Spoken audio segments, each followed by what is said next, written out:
این دختر جذاب از فولاد ساخته شده.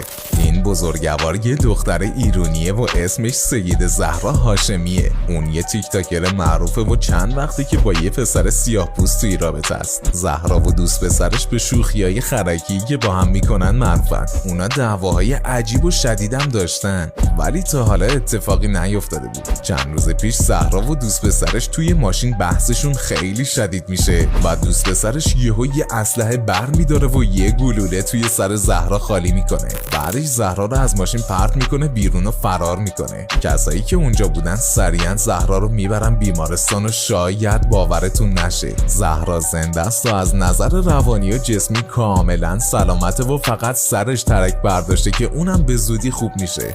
توی اخبار اسم زهرا رو کله آهنی گذاشتن و دوست پسرش هم دستگیر کردن. این عاقبت دوست نشدن با پسر ایرانی. اگه سلامتی سید زهرا